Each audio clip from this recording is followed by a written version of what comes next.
You are watching Live OK Television.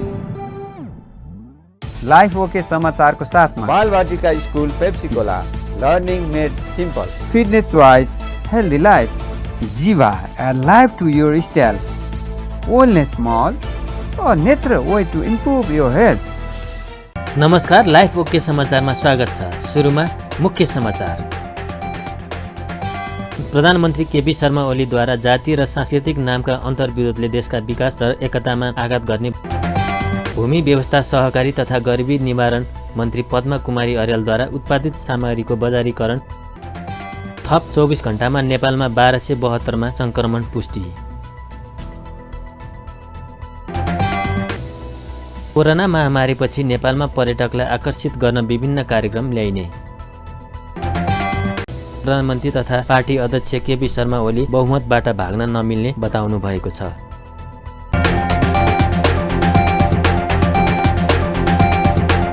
अब समाचार विस्तारमा। प्रधानमन्त्री केपी शर्मा ओलीले विकास निर्माणका काममा क्षणिक राजनीतिक स्वार्थका आधारमा सिर्जना गर्ने जाति र सांस्कृतिक नामका अन्तर्विरोधले देशका विकास र एकतामा आघात गर्ने बताउनु भएको छ। शुक्रबार प्रधानमन्त्री निवास बालटारमा आयोजित रक्षा मन्त्रालयको चालु आर्थिक वर्षको पहिलो चौमासिकको प्रगति समीक्षा तथा मन्त्रालय स्तरीय विकास समस्या समाधान समितिको बैठक अध्यक्षता गर्दै प्रधानमन्त्री ओलीले यस्तो बताउनु भएको हो। उहाँले खोकनाको जग्गा विवाद मिलाउन राष्ट्रिय योजना आयोग, अर्थ, भौतिक पूर्वाधार तथा यातायात र रक्षा मन्त्रालय तथा नेपाली सेनालाई पहल गर्ने निर्देशन दिनुभयो। प्रधानमन्त्री ओलीले राष्ट्रिय गौरवको काठमाडौँ तराई मधेसी द्रुत मार्गको प्रवेशबिन्दु ललितपुरको खोकनाको जग्गाको मुआब्जा विवादमा सरकारलाई संस्कृति र जाति विरोध चित्रण गरेर आफ्ना निहित फाइदा उठाउनेलाई सम्झाउनु पर्ने समेत बताउनु भयो। रक्षा मन्त्री समेत रहनुभएका प्रधानमन्त्री ओलीले जातीय लडाई सिर्जना गर्दा राष्ट्रिय एकता ध्वस्त हुने भएकोले सबै मिलेर यस्ता समस्याको समाधान गरी सबै जातिको उत्थान गर्नुपर्नेमा जोड दिनुभयो। बैठकमा मन्त्रालयको प्रगति समीक्षा प्रस्तुत गर्दै सचिव रेशमी राज पाण्डेले गत कार्तिकसम्म 34.57% प्रगति भएको जानकारी दिनुभयो। मन्त्रालय स्तरमा चालु आर्थिक वर्षमा 21 माइल स्टोन रहेकोमा 16 वटामा हरियो सङ्केत प्राप्त भएको उहाँले बताउनुभयो। विभिन्न निकायबाट नेपाली सेनालाई विभिन्न कामको सिलसिलामा दिएको यो एजेन्सी फङ्सन अन्तर्गत दिएका काममा निकुञ्जको सुरक्षामा जाने मूल तलबको हो त्यो 3 अरब 46 करोड र पुँजीगत 7 करोड गरेर 3 अरब 53 करोड निकुञ्जको सुरक्षाको हो। सैनिक सामग्री उत्पादनको लागि चालु पुँजीगत गरेर 31 करोड उद्योग मन्त्रालयले दिएको छ। सूर्य संरक्षणमा नेपाली सेनातर्फ मत मन्त्रालयले 3 करोड 79 लाख दिएको छ र काठमाडौँ तराई मधेस मार्गमा यो वर्षलाई 8 अरब 93 करोड छ र 5वटा भौतिक करिडोरका सडकहरू कालीगण्डकी, बेनीघाट, कर्णाली, सङ्घुवासभा र दार्चुला टिङ्कर को पैसा चाहिँ नि तिनीहरूबाट छ। त्यसमा कालीगण्डकी करिडोरमा 18 करोड, बेनीघाटमा बाट लागेर जानेमा 5 करोड, कर्णाली करिडोरमा 20 करोड र सङ्घुवासभा किमा थान्कालाई 7 करोड र दार्चुला टिङ्कर सडकलाई 5 करोड 50 लाख गरेको छ र यो विभिन्न यी निकायहरूलाई फास्ट ट्र्याक समेत यी अरू ती निकायले गर्दा त्यसमा 13 करोड 39 लाख 13 अरब 39 करोड यो पैसा भयो र उता 50 अरबको रेगुलर नेपाली सेनाको सहित यो 13 अरब खर्च गर्दा 63 अरब 65 करोड रुपियाँ नेपाली सेनाकोबाट खर्च गर्ने छ। त्यसमा हाम्रो मन्त्रालय अन्तर्गत रक्षा मन्त्रालयको केही बजेट छ। उहाँले राष्ट्रिय सुरक्षा नीतिको कार्ययोजना स्वीकृत भई कार्यान्वयनका चरणमा रहेको र राष्ट्रिय प्रतिरक्षा नीति राष्ट्रिय सुरक्षा परिषदबाट पारित भई मन्त्री परिषदमा पेश हुने क्रममा रहेको पनि जानकारी दिनुभयो। त्यस्तै प्रधान सेनापति पूर्णचन्द्र थापाले कार्यक्रम र आयोजनाहरूका लागि सेनालाई पर्याप्त बजेट उपलब्ध गराउन आग्रह गर्नुभएको थियो। नेपालमा शुक्रबार थप 1272 जनामा कोरोना पुष्टि भएको छ। यो सँगै नेपालमा कोरोना संक्रमितको संख्या 2,38,861 पुगेको छ। त्यस्तै कोरोनाका कारण थप 16 जनाको मृत्यु भएको छ भने नेपालमा हालसम्म 1567 जनाले कोरोनाका कारण ज्यान गुमाएका छन्। त्यस्तै थप 1575 संक्रमित कोरोना मुक्त भएका छन्। हालसम्म 2,21,847 कोरोना संक्रमितबाट निको भएको स्वास्थ्य मन्त्रालयले जनाएको छ। नेपालमा हाल 15,447 जना आइसोलेसनमा छन् भने 538 जना क्वारेन्टाइनमा छन्। हालसम्म 17,71,950 वटा PCR गरेको स्वास्थ्य मन्त्रालयले जनाएको छ। नेकपा स्थायी कमिटी सदस्य अष्टलक्ष्मी साक्यले प्रधानमन्त्री तथा पार्टी अध्यक्ष केपी शर्मा ओली बहुमतबाट भाग्न नमिल्ने बताउनु भएको छ। शुक्रबार थापाथली क्याम्पसमा नेकपाका प्रचण्ड नेपाल पक्षको विद्यार्थी भेलापछि सञ्चारकर्मीहरूसँग कुरा गर्दै साक्यले ओलीले सहमतिमा आउनुपर्ने कि बहुमतको निर्णय स्वीकार गर्नुपर्ने बताउनु भएको हो। साक्यले प्रधानमन्त्री ओली अब बहुमतबाट कसै गरी भाग्न नमिल्ने उल्लेख गर्नुभयो। राष्ट्रपति विद्यादेवी भण्डारीको पछिल्लो सक्रियता पनि अस्वाभाविक रहेको भन्दै उहाँले पार्टीभित्र चलखेल गर्न नमिल्ने स्पष्ट पार्नुभयो। उहाँले पार्टीभित्रको बहसले नै पार्टीलाई एक ढिक्का बनाउने निष्कर्ष निस्कने विश्वास व्यक्त गर्नुभयो। लागेका कुराहरू खुलाखुलस्त ढङ्गले एकअर्कामा आलोचनै भनौँ न गरेर चाहिँ प्रस्तुत भएर खुलाखुलस्त ढङ्गले छलफल गर्नुभयो भने भोलि जान्छ पर्सि जान्छ एक दुई दिन जान्छ होला।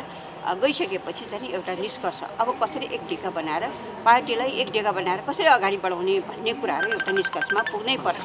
त्योभन्दा विकल्प अरू चाहिँ खोज्नुभयो भने नोक्सान चाहिँ नि हुन्छ। जसले सहमतिको भनौँ न दस्तावेज बैठकमा बसेर छलफल गर्ने चाहिँ म मान्दिनँ भन्नुहुन्छ उहाँले नै धेरै नोक्सान हुन्छ भन्ने चाहिँ मलाई लाग्छ। दस्तावेज मान्दिनँ भनेर भनेको हो भने उहाँले प्रत्युत्तर किन दिनु पर्यो? प्रचण्ड कौनले पेस गरिसकेपछि जे चाहिँ भित्र छ त्यसको प्रत्युत्तर उहाँले त दिइसक्नुभयो। लिखित चाहिँ प्रत्युत्तर दिने अनि छलफलमा भाग नलिने भनेर अनि भाग्न मिल्छ अनि बैठक छोडेर जान मिल्छ। भेलामा नेकपा नेत्री रामकुमारी झाँक्रीले पार्टीमा विद्रोह सुरु भएको बताउनुभयो। उहाँले सचिवालयमा साझा प्रस्ताव आउने सम्भावना पनि कम रहेको उल्लेख गर्नुभयो। त्यस्तै नेकपाका केन्द्रीय सदस्य लेखनाथ नेउपानेले नेतृत्वको कारण आम नागरिकमा पार्टीप्रतिको धारणा नकारात्मक बनेको बताउनुभयो। नेउपानेले प्रधानमन्त्री केपी ओलीले नेतृत्वको सरकारले गरेको काम र पार्टी दस्तावेज समाजवाद उन्मुख नभएको उल्लेख गर्नुभयो। आज तपाईहरु पार्टी एकताको पक्षको कुरा गर्दै गर्दा निरपेक्ष यही अवस्थाको एकताको कुरा होइन, हामी रूपान्तरण सहितको एकताको पक्षमा छौं र अनेरासहरू हाम्रो पार्टी हामी त्यसका सदस्यहरू हामी पार्टीको एकता रूपान्तरण सहितको एकताको पक्षमा छौं। यो एकता रूपान्तरण कहाँबाट हुनेछ भने जब कमिटी प्रणालीमा गइनेछ, विभिन्न विषयहरूमा छलफल हुनेछ, छलफलबाट आएका निष्कर्षकै आधारमा हामी अगाडि बढ्नेछौँ। त्यसकारण आज बाहिरतिर भएका एउटै साझा डकुमेन्ट बनाऊ, एउटा नेतामाथि सहमति गरौँ भन्ने कुरा जनवादको विरुद्धमा छन्, कमिटी प्रणालीको संवादको विरुद्धमा छौँ। पोलिटिकल कोर्स भित्रबाट फुट्नु र फुट्नुको कुनै अर्थ हुँदैन।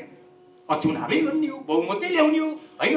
अब सरकारमा जानका निम्ति मर्यादित गर्ने हो, मन्त्रालय पनि त्यो सानोबाट 3 महिनापछि अलिकति ठुलोमा जाने हो, त्यो ठुलोबाट अर्को अलिकति ठुलोमा जाने हो। यस्तै मात्रै हो भने पार्टी किन फुट्नु पर्यो? त्यो पनि जरुरी छैन। पार्टी फुट्नु पनि जरुरी भएन नि त, किनभने चुनाव मात्रै हो होइन, पदै मात्रै हो, त्यहाँबाट सीमित मान्छेहरूको चाहिँ लाभ मात्रै हो भने त एकै ठाउँ बसेपछि सहिलो हुन्छ नि त्यो त होइन, फुट्नै पर्दैन होइन। फरक प्रकारको समाजवादको आधार तयार गर्ने हो र हामी अलिकति पोलिटिकल सिफ्ट पनि गर्ने हो। यही परम्परागत संसदीय व्यवस्थाबाट संसारमा कोही पनि समाजवाद स्थापना भएको छैन। हाम्रो यही रूप ढङ्गले गर्छ भन्ने कुनै ग्यारेन्टी पनि छैन। त्यसो हो भने त पोलिटिकल कोर्स सिफ्ट गर्ने, समाजवादको तयार गर्ने र समाजवादतिर जाने हो भने पार्टीभित्र घनीभूत बहस हुन्छ, छलफल हुन्छ, सङ्घर्ष हुन्छ। नेउपानेले शीर्ष नेतृत्वको अन्धभक्त वा अन्धो विरोधले पार्टीलाई नै हानि पुर्याउने तर्क गर्नुभयो। परराष्ट्र मन्त्री प्रदीप कुमार गेवालीले छिमेकी चीन र भारतबाट हालै भएको उच्चस्तरीय नेपाल भ्रमण उपलब्धिमूलक भएको बताउनु भएको छ। प्रतिनिधि सभा अन्तर्राष्ट्रिय सम्बन्ध समितिको शुक्रबारको बैठकमा उहाँले दुवै देशबाट भएका भ्रमण द्विपक्षीय सम्बन्ध थप सुदृढ बनाउने र आपसी सहयोग अभिवृद्धि गर्न महत्त्वपूर्ण रहेको जानकारी दिनुभयो। भारतीय विदेश सचिव श्रृङ्खलाको भ्रमण कोभिड-19 को संक्रमणपछि नेपाल र भारतबीच रोकिएको द्विपक्षीय भ्रमणको सुरुवात भएको जनाउँदै मन्त्री गेवालीले भ्रमणमा दुई देशबीचको सीमा समस्या औपचारिक कार्यसूचीमा समावेश गरिएको बताउनुभयो। नेपाल भारत संयुक्त समितिको बैठक चाँडै हुने र दुवै देशबीच थाती रहेका विषयमा नेपाल भारत संयुक्त समितिको बैठक चाँडै हुने र दुवै देशबीचका थाती रहेका विषय सो बैठक मार्फत यथाशाक्य समाधान गर्न पहल गरिने उहाँको भनाइ थियो। यसैगरी चीनका रक्षा मन्त्री वेको नेपाल भ्रमण सैनिक सहयोग आदान-प्रदान गर्न र द्विपक्षीय सम्बन्ध थप सुदृढ गर्न महत्त्वपूर्ण भएको उहाँले बताउनुभयो। मन्त्री ग्यावालीले गत वर्ष चिनिया राष्ट्रपतिको नेपाल भ्रमणका बेला भएका सम्झौतालाई गति दिन पनि सो भ्रमणमा फलदायी बताउनुभयो। चिनिया स्टेट काउन्सिल रक्षा मन्त्री र सेन्ट्रल कमिसनका सदस्य जनरल वेको भ्रमण चाहिँ त्यो एउटा नियमित भ्रमण हो।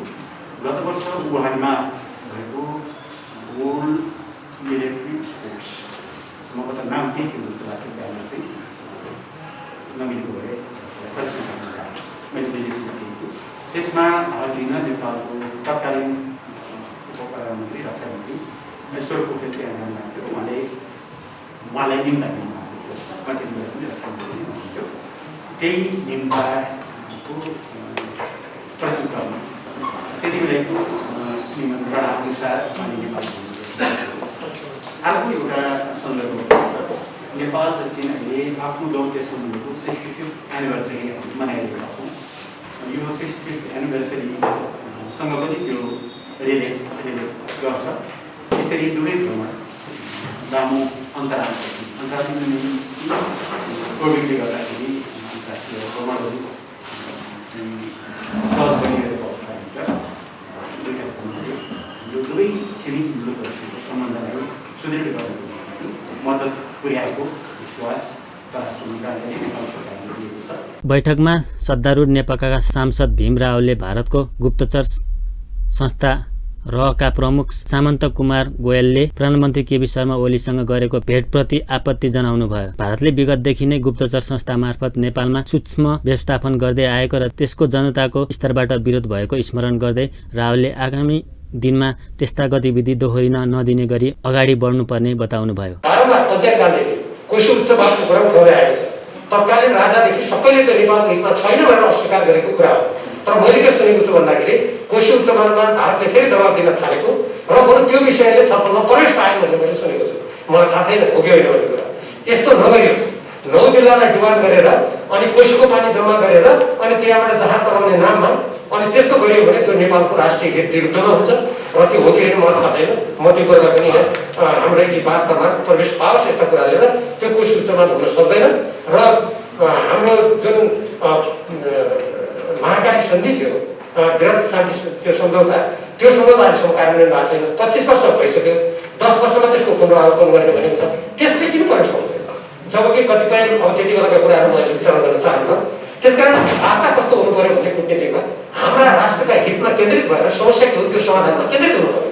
यत्तिकै व्यापारको कुरा गरेर अब यहाँ कल्चरमा हामी एकदम 1000 वर्षदेखि सँगै छौँ एकदम मिठो मिठो कुरा गरेर बरु मैले कूटनीति शास्त्रमा के पढाएको छु भने त्यो कूटनीति जसले यस्ता कुरा गर्छ उसले अर्कोलाई नर्क जाने बाटोमा जान्दा सहमत गराउँछ क्या। त्यत्रो सरकार चलाउने राजनीतिक दललाई कुनै जानकारी भएको मलाई जानकारी छैन। यदि भएको छ भने त्यो जानकारी पाउँ। तर यस्तो किसिमको अपारदर्शी गुप्तचरसँग वार्ता गर्ने कुरा यो मेल खाँदैन। यस्तो कुराहरू बन्द गरिनुपर्छ। र अब चीनसँगको कुराहरूमा म के भन्न चाहन्छु भने चीनका विदेश मन्त्रीजी आउनुभयो त्यो वार्ता हो। तर मैले एउटा कूटनीति शास्त्रमा नबुझेको कुरा त्यो उहाँ चाहिँ मन्त्री स्टेट काउन्सिलर अनि उहाँको चाहिँ यो डेलिगेसन स्तर जो अहिले भर्खरै मन्त्रीजीले भन्नुभयो होइन यो प्रतिनिधिमण्डल स्तरमा यो एउटा मन्त्रीको प्रधान सेनापतिसँग वार्ता हुने यो चलन मैले त नयाँ सुने। यस्तो यो मन्त्री स्तर जब उहाँलाई विमानस्थलमा छोड्न र ल्याउन मन्त्रीजी गएको देखिन्छ अनि प्रतिनिधिमण्डलको वार्ता सेनाको प्रमुखसँग यो कस्तो कूटनीति हो मैले बुझिनँ। र यसमा धेरै नेपालका कूटनीति शास्त्रीहरूले टिप्पणी पनि गरेका छन्। मैले पढेँ कतिपय व्यक्तिहरूका या तिनका सुविधाहरूको उल्लेख गर्न सम्भव छैन। त्यस्तै सांसद प्रकाशमान सिंहले भारतसँग मात्र नभई चीनसँगको सीमामा विवादका सम्बन्धमा पनि जिज्ञासा राख्नु भएको थियो। सांसद दिव्यमणि राज भण्डारीले सरकारको परराष्ट्र नीतिबारे जनताले जानकारी पुर्याउनु पर्ने माग राख्नु भएको थियो। समितिका सभापति पवित्रा निरौलाले समितिको अर्को बैठक मुलुकको राष्ट्रिय सुरक्षा नीतिका बारेमा रक्षा मन्त्रालयसँग छलफल गरिने जानकारी दिनुभयो। भूमि व्यवस्था सहकारी तथा गरिबी निवारण मन्त्री पद्मा कुमारी अर्यालले उत्पादित सामग्रीको बजारीकरण प्रमुख चुनौतीको रूपमा रहेको बताउनु भएको छ। शुक्रबार सहकारी बजारका विकास कार्यक्रमको सहयोगमा काठमाडौँमा केन्द्रीय सहकारी बजारको उद्घाटन गर्दै मन्त्री अर्यालले अहिले उत्पादनको समस्या नरहेको भन्दै उत्पादित सामग्रीको बजारीकरण प्रमुख चुनौतीको रूपमा रहेको बताउनु भएको हो। मन्त्री अर्यालले सहकारीबाट उत्पादित सामग्रीहरूको बजारीकरण आजको आवश्यकता भएको बताउनुभयो। उत्पादित सामग्रीहरूको बजारीकरण आजको आवश्यकता भएको भन्दै मन्त्री अर्यालले यसलाई अझ विस्तार गरिने बताउनुभयो। किसानले उत्पादन गरेको उत्पादित सामग्रीले बजार नपाएर सडकमा पोखिरहनु पर्ने, नष्ट गर्नुपर्ने अवस्थाको अन्त्य गर्न सहकारी बजार विकास कार्यक्रमले महत्त्वपूर्ण भूमिका खेल्ने उहाँले बताउनुभयो। किसानहरूले मेहनत गरेर उत्पादन गर्ने तर त्यसको नाफा बीचमा रहेका बिचौलियाले पाउने कुराको अन्त्य गर्नुपर्ने भन्दै उहाँले किसानहरूको मर्का सम्बोधन गर्नका निमित्त पनि सहकारी बजार कार्यक्रम उपयुक्त भएको बताउनुभयो। सहकारीसँग भएको हाम्रा पुँजीलाई यस्तै काममा लगाउने हो। थन्क्या राखेर त बढ्दै बढ्दैन, हामीले परिचालन गरेरै बढाउने हो। त्यसैले अब सहकारीहरूले पनि अभियानका रूपमा यस्ता कार्यक्रम अगाडि बढाउन पर्छ है।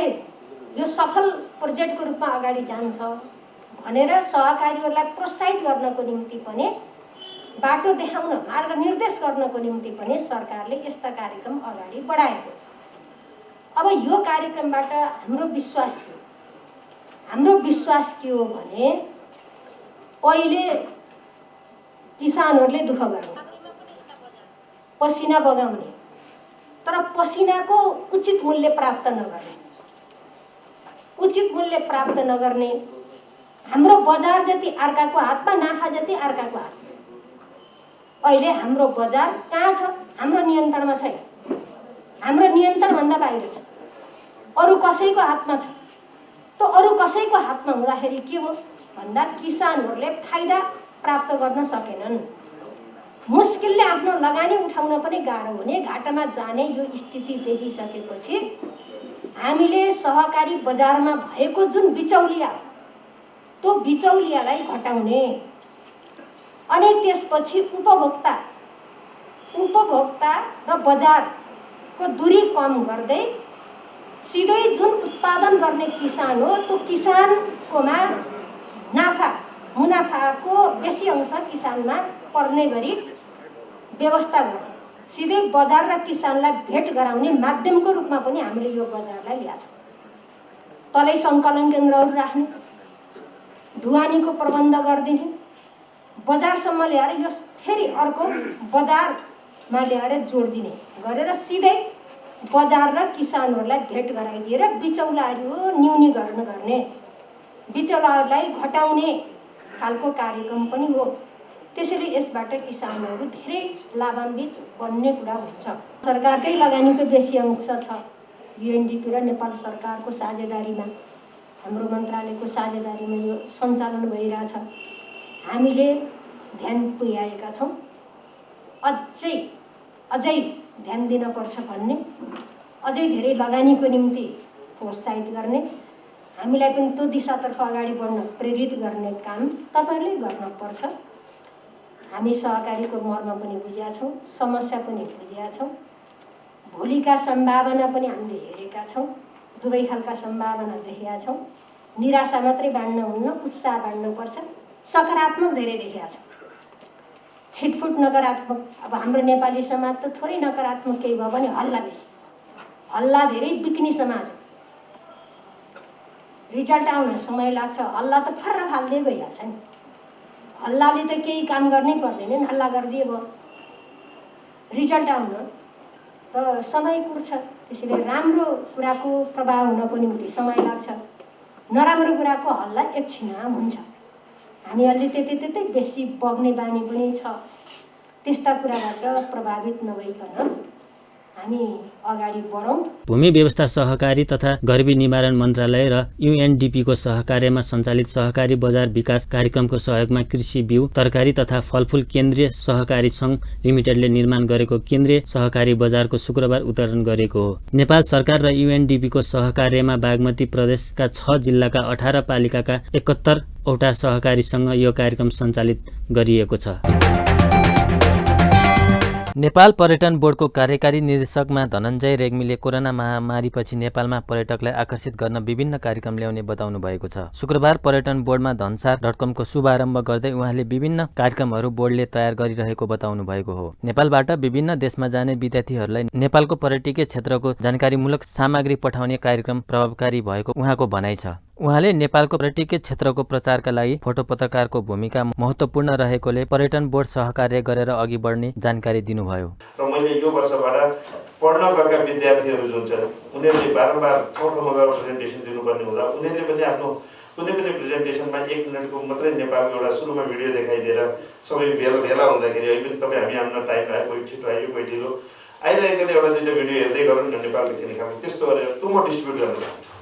नेपाल पर्यटन बोर्डको त्यो काम पनि हो र आजसम्म हामीले नगरेको मलाई त्यसले हाम्रो इमेज सबै त्यहाँ नेपाल कस्तो छ भन्ने सबै एउटा चिनाउन त्यसले त्यही सहयोग पुर्याउला भन्ने सोचिरहेको छु। त्यो मलाई अब चाहियो भने तपाईँ हामी सहकार्य कसरी त्यसको एउटा यदि तपाईँहरू आज फोटोग्राफर इन्टरभ्यू अझ अर्को म्युजिकको छ जुन भिडियो बनाए एउटै म्युजिक ड्याङ ड्याङ ड्याङ ड्याङ गरेको छ नेपालको हामी यति मिठा मिठा बाजाहरू छ सबै बाजाको छुट्टा छुट्टै म्युजिक भएको एउटा भिडियोमा फरक फरक जान सक्यो भने त्यो कति मिठो हुन्थ्यो होला होइन। अब त्यो म के भने मलाई सर्टै धुनहरू यिनै भिडियोहरूमा हाल्दैछु 10, 15, 20वटा नयाँ नयाँ विभिन्न बाजामा हुने त्यो खालको पनि तपाईँहरूबाट आयो भने त्यो पनि मलाई यो नेपाललाई चिनाउनलाई सहयोग हुने हो। यहाँ धनसार.com पर्यटन प्रबन्धन गर्न नेपालको ऐतिहासिक भिडियो, फोटो लगायतका सामग्री हेर्न पाउने बताइएको छ।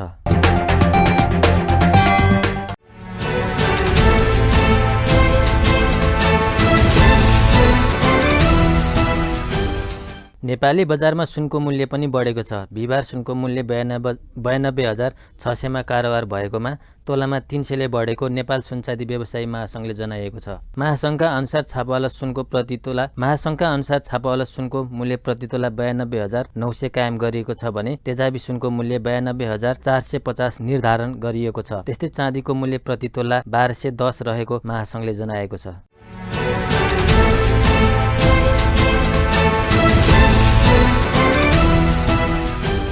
नेपाल राष्ट्र ब्याङ्कले विदेशी मुद्राको विनिमय दर तोकेको छ। राष्ट्र ब्याङ्कका अनुसार अमेरिकी डलरको खरिद दर 117.95 रुपियाँ रहेको छ भने बिक्री दर 118.55 रुपियाँ रहेको छ। युकेको पाउन्ड स्टर्लिङको खरिद दर 158.19 रुपियाँ रहेको छ भने बिक्री दर 159 रुपियाँ रहेको छ। त्यस्तै युरोपियन युरोको खरिद दर 142.86 रुपियाँ रहेको छ भने बिक्री दर 143.59 रुपियाँ रहेको राष्ट्र ब्याङ्कले जनाएको छ। त्यस्तै कुवेत दिनारको खरिद दर 387.39 रुपियाँ रहेको छ भने बिक्री दर 389.38 रुपियाँ रहेको छ। युए को दिरामको खरिद दर 32.11 रुपियाँ रहेको छ भने बिक्री दर 32.27 रुपियाँ रहेको छ। साउदी अरबको रियाल खरिद दर रु 31.45 रुपियाँ रहेको छ भने बिक्री दर 31.61 रुपियाँ रहेको छ।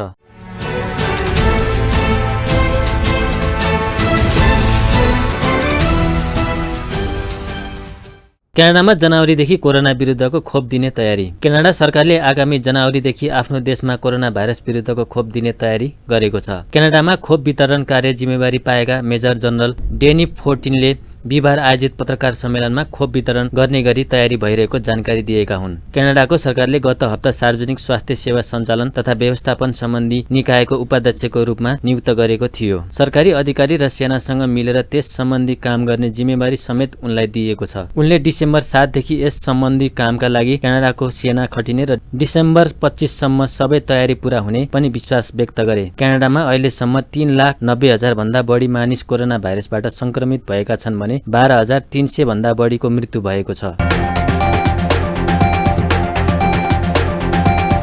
अन्त्यमा प्रमुख समाचार फेरि एकपटक। प्रधानमन्त्री केपी शर्मा ओलीद्वारा जातीय र सांस्कृतिक नामका अन्तर्विरोधले देशका विकास र एकतामा आघात गर्ने भूमि व्यवस्था सहकारी तथा गरिबी निवारण मन्त्री पद्मा कुमारी अर्यालद्वारा उत्पादित सामग्रीको बजारीकरण थप 24 घण्टामा नेपालमा 1272 मा संक्रमण पुष्टि। कोरोना महामारीपछि नेपालमा पर्यटकलाई आकर्षित गर्न विभिन्न कार्यक्रम ल्याइने। प्रधानमन्त्री तथा पार्टी अध्यक्ष केपी शर्मा ओली बहुमतबाट भाग्न नमिल्ने बताउनु भएको छ। हस्त अहिलेका लागि लाइफ ओके समाचार यति नै। हेर्दै गर्नुहोला लाइफ ओके टेलिभिजन। नमस्कार।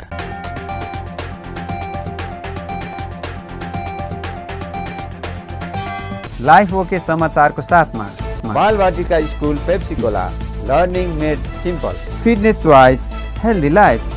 Jiva, a life to your style. Wellness Mall, a natural way to improve your health.